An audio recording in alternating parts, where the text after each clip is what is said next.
Anda mungkin fikir Perang Dunia Kedua sudah tamat pada 1945, tapi tahukah anda, Britain pernah merancang satu pelan gila untuk menyerang Soviet Union selepas itu? Semasa Perang Dunia Kedua, Britain dan Soviet Union bekerjasama menentang Nazi Jerman. Tapi selepas Hitler tewas, persahabatan itu mula retak.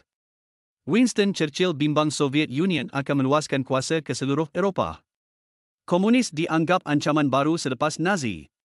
Pada tahun 1945, Britain merancang satu operasi rahsia bernama Operation Untingkabli, iaitu menyerang Soviet Union secara besar-besaran.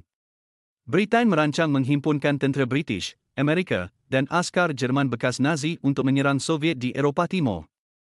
Sasaran utamanya, memaksa Soviet Union berundur dari Poland, Czechoslovakia, dan Eropah Timur walaupun terpaksa berperang besar. Churchill tahu pelan ini boleh mencetuskan Perang Dunia Ketiga, tapi beliau sanggup pertimbangkan demi menghalang komunisme. Nasib baik, para jeneral British menolak pelan ini. Soviet Union terlalu kuat dan tentera sekutu sudah letih selepas perang. Jika pelan gila ini diteruskan, mungkin dunia sudah menyaksikan bencana lebih dahsyat dari Perang Dunia Kedua.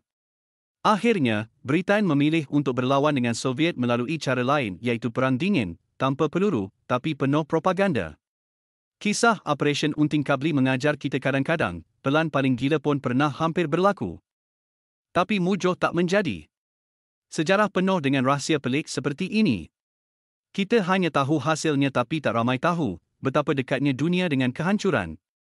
Kalau anda nak tahu lebih banyak rahsia sejarah yang gila macam ini, jangan lupa tekan like, komen dan subscribe.